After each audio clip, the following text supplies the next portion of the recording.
Topic natin ngayon, request po ninyo ito, laging masakit ang tiyan. Di ba? Halos lahat sa atin sumasakit ang tiyan. Maraming dahilan. Pero ang pinaka-common, yung masakit sa tiyan, ay yung hyperacidity. Nangangasim ang sikmura. At pag lumala, hindi natin ginamot yan, hindi natin inagapan ng home remedy, pwedeng magka-ulcer. Tulad nito, yan, may sugat, may butas. May butas yung stomach. Pag lumala yan, meron pa nga nabubutas, dumudugo. Ayan, minsan dumudugo yan. So, pwedeng hyperacidity, pwedeng ulcer, pwede rin GERD. Yung GERD, gastroesophageal reflux disease, umaakyat yung acid. Medyo hindi nagsasara dito sa may esophagus. Peptic ulcer, pag gutom, masakit. Pag nalilipasan, di ba? Nasusuka, minsan nagbo-bloating. Ang delikado pag dumudumi ng itim. Yan, dahil pag sumuka ng maitim o may dugo, delikado po yun. Pag namamayat, hindi dapat may weight loss. Okay? So, ang peptic ulcer, basically, ito yung prevention. Tigil sa sigarilyo, hindi rin maganda smoking, high fiber diet, alak, hindi rin maganda. Sobrang alak, walang laman ng tiyan, baka mabutas ang tiyan natin. Ito yung mga bawal, pain relievers, di ba? Sinabi ko sa inyo, ang pain relievers, mefenamic acid, ibuprofen, naproxen. Sabi ko, di ba, ingat sa kidney problem, baka mag-kidney failure. Bukod sa kidney failure, ang pain reliever, delikado rin sa ulcer. Prone ka rin magka-ulcer. Kasama rin yung aspirin. Kaya kung iinom kayo nito, nireseta ng doktor, short time lang at after meals. After may pagkain. Para hindi magasgas yung tiyan. So, sa mga peptic ulcer, ano risk factor? Pain reliever. Yan. Alak. May lahi. Sobrang stress. Stress, nagmi-meeting. Tingnan nyo, pag nagmi-meeting kayo sa lunch, sakit ng tiyan mo. Hindi ka matunawan. Diba? Naglalabas ng acid. Meron ding Helicobacter pylori infection. Helicobacter pylori, ibig sabihin, merong bacterial infection, nagkukos din, nakakadagdag din yan. Pag ito nakita, may antibiotics binibigay. Pero bahala na sa inyo ang gastroenterologist ninyo. Ano mga gagawin? Ito po maganda. Pag may ulcer tayo o may hyperacidity, kumain ng 5 times a day, umaga, 10 o'clock, 12 o'clock, 4 o'clock sa gabi, pero pa konti-konti lang. Hindi mo binibigla yung tiyan. Ayaw natin masikip ang suot, gusto mo maluwag, gusto mo nakaupo lang para hindi umakyat yung acid, relax lang siya. Tapos sa gabi, pagkakain tayo, kung anong oras man yon, 3 hours bago hihiga.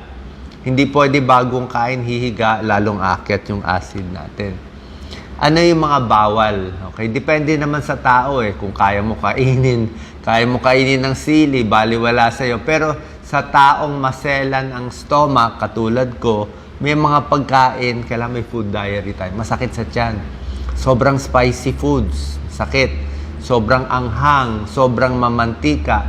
Sa akin, minsan yung mga junk foods, mga chicherya, mga chips, mahapdi sa tiyan, mga taco. Okay? Yung iba, soft drinks, coffee, carbonated, alak, masakit sa tiyan.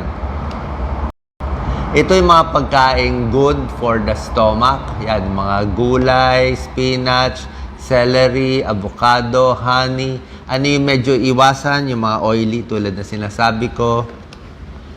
Tapos, dapat relax lang. Yan, relax lang. Pwede ka mag-chamomile tea, pwede makinig sa music, di ba?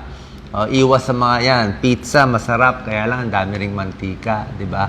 Ito yung dalawang remedy ko na simple lang, mura lang para sa ulcer. Nakita nyo, ang dami gumagamit ng saging. Ito panlabang ko, saging para sa ulcer. Saging para sa stress. Treat stomach ulcer with banana. Treat with banana. Lahat banana. Diba? Meron kasi siyang property na leucocyanidin. Tinatapal niya. Pag kumain ka nito, parang tinatapalan niya yung ulcer. Kino-coat niya. Diba? Ganun yung itsura ng saging malambot-lambot na pwedeng tumapal. Tapos, sasabayan mo ng maraming tubig. Hindi yung sobra daming inom. Isabihin, every 15 minutes, inom konti. Maligam-gam na tubig. Ang nangyayari dyan, hinuhugasan niya yung acid. Inom ka na inom ng tubig, yung mga asido na hugasan niya sa lalamunan. Yan. Kagabi nga pagtulog ko medyo nakahiga So pag talagang flat na flat ako, medyo nag-acid yung sa tiyan ko. Ngayon, meron ding stomach pain na hindi naman ulcer. Iba ang sakit, di ba? Baka kala mo lang ulcer, baka regla. O malapit na reglahin, PMS, di ba? Pag PMS, hot water. O ingat lang, di mapasok. Pwede rin naman sa ulcer, hot water, nakaka-relax. Sa makabag, hot water, pwede rin. Lower abdominal pain, pwedeng exercise, chamomile tea, luya, pamparela. Pero wag lang masyado matapang na luya.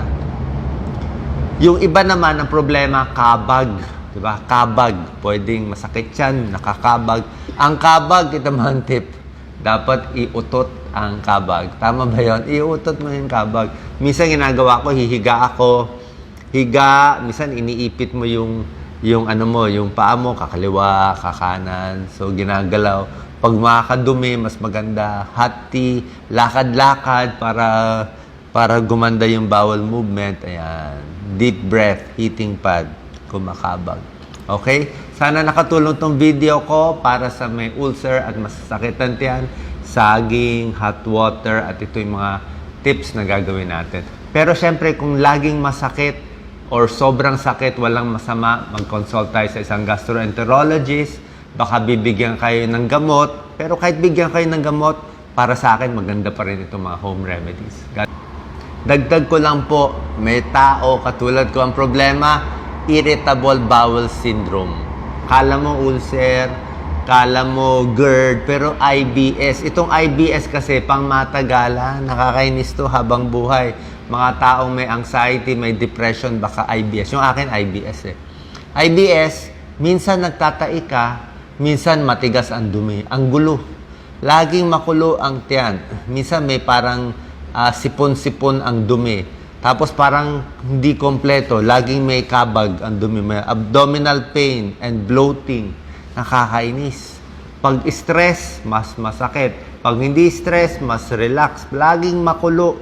Parang lagi kulula siya ng kulo. Nakakainis. Actually, minsan nga may technique ako May time na na-stress ako nun sa hospital.